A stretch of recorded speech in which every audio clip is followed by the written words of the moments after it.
Good morning. So there are massive changes now happening. Everything seems to be shifting and everything on the planet, but we can also feel these shiftings happening within us. There are currents. Everything is in change. And something that is coming up for me is that the self-healing that we do has to come from a place from within that is for us wanting our own higher good. So it can't be superficial or topical. It can't be that I am trying to make better myself for for something external. It can't be I'm trying to those of us yes whining.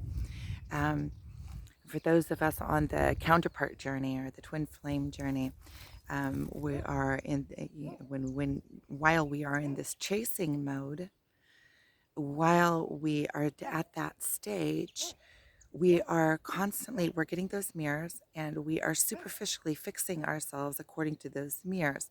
So a lot of times also the change comes within, but we are also so far into the wanting the union, yearning for the chasing, that we're trying to superficially, it's almost like putting a band-aid. Now I know it's not absolute because the work that we do is real. We are changing ourselves and we are changing drastically and dramatically. But there is a stage on this where the topical falls away. And then all of the self work that we are doing is that we want within ourselves to rise above. We want to align ourselves. It starts coming from a place of self worthiness and self satisfaction and a place of strength where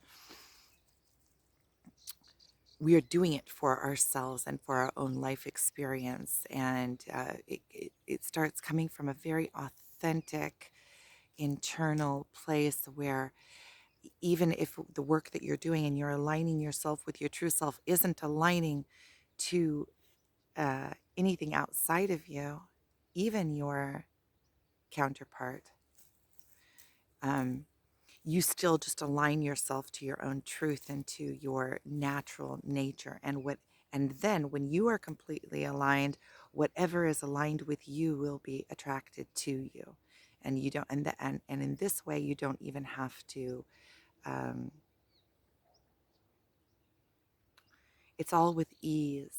It all happens just with ease and flow. There is no, you know, the twin flame journey when you first get on it, and the first and the spiritual awakening is very it's very like runny.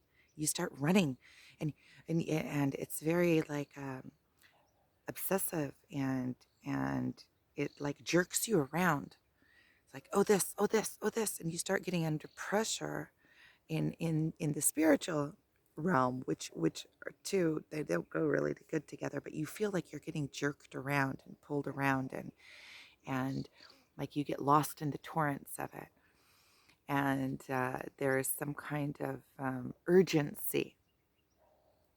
And then when you go into that place where you're just sitting in your own soul and you're aligning yourself, there is no urgency, but there's a shifting that you can feel within yourself where you want to align with this. And when it comes from that place of being true to yourself, there is no urgency because it happens by itself and it happens almost instantaneous. Like you see something, you're like, oh, and then you start shifting and it comes from a place of knowing. And for those of you that are on the counterpart journey or on the twin flame journey, um, you have to be able to align your internal energy, your inner energy. And it is it is more difficult because it's an expanded field, and this field is also a shared field.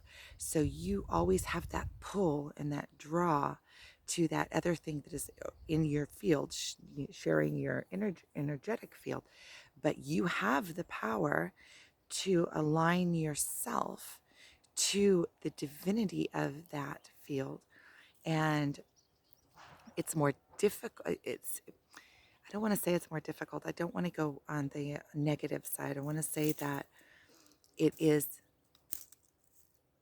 a challenge, um,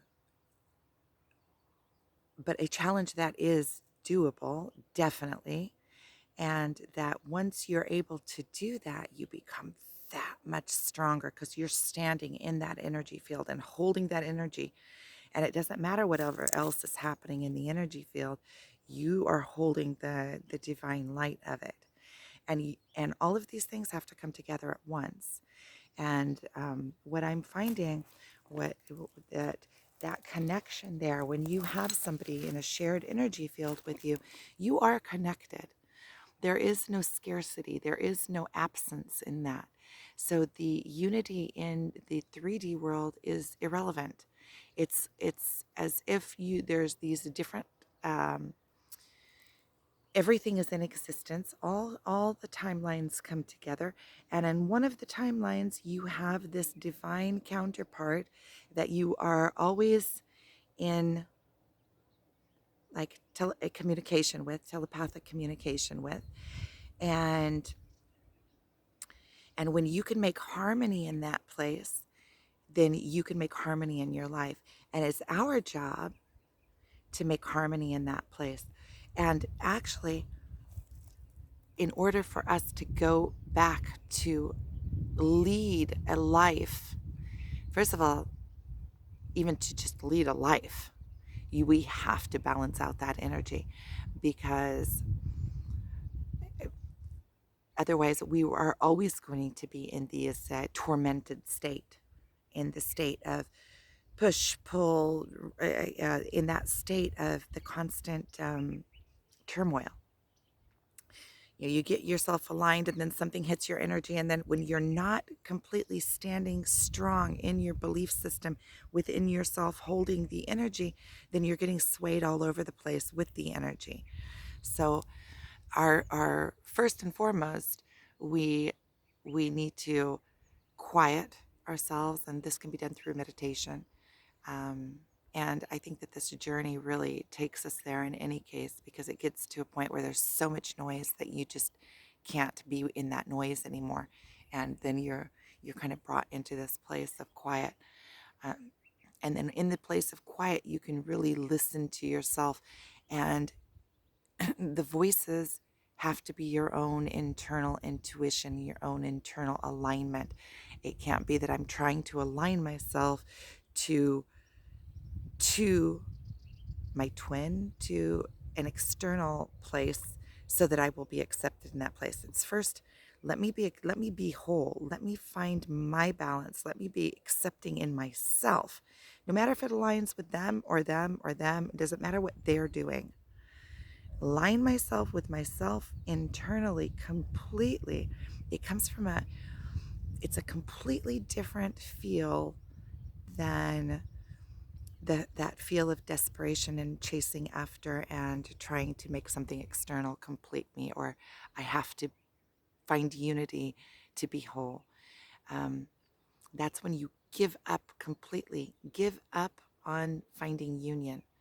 I know that's very difficult to swallow, and it's still something that I'm going through, but I think I've gotten to a place where I kind of have to face that, and and um, and take a really good look in the mirror, and I can see all of the little places that are out of alignment.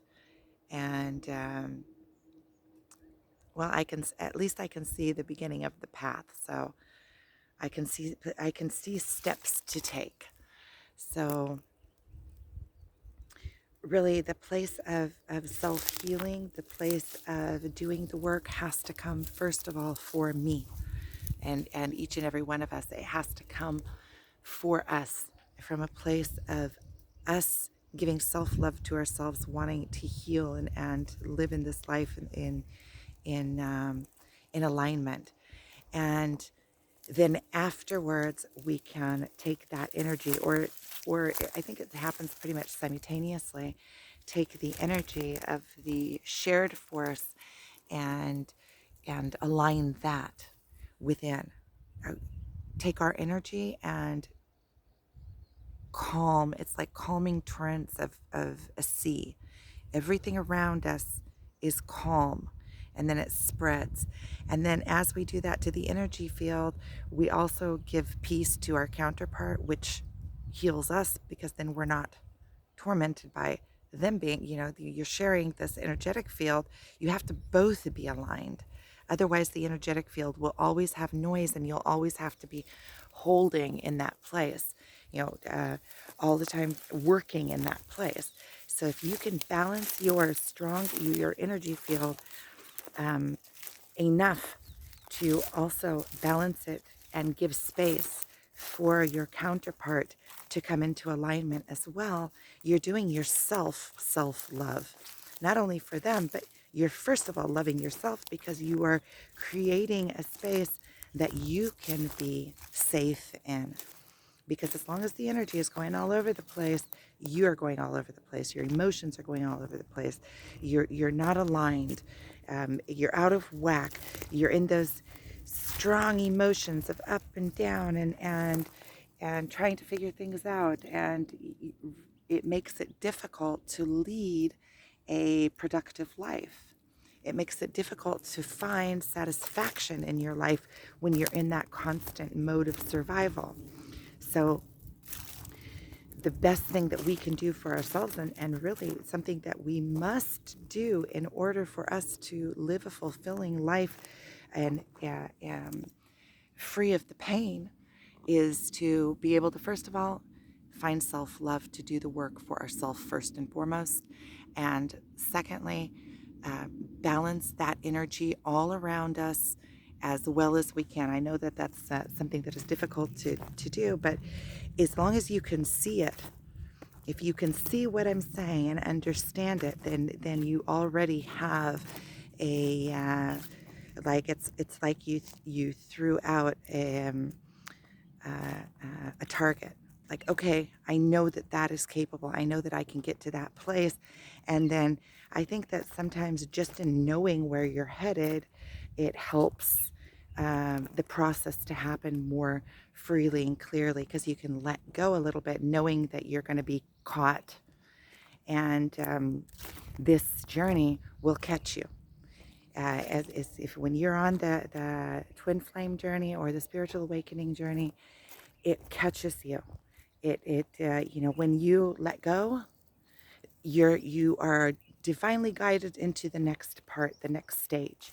But you have to be able to let go, and it's the scariest thing. That's why we keep holding, because we keep chasing our counterpart because they're going to get away. We keep holding in all these different places, and as we're holding, it's from fear of letting go that we're not going to be caught. So just know that when you do finally let go, you're caught. You're caught, and I mean, like, in a way, like you have a safety net. The journey comes in and holds you up. So I'll just show you where I'm at, watching the sunrise over the Sea of Galilee. I still have meditation yet this morning. I just brought the dogs out for a walk with my coffee. So I'm going to go now. So thank you guys for watching. I appreciate it.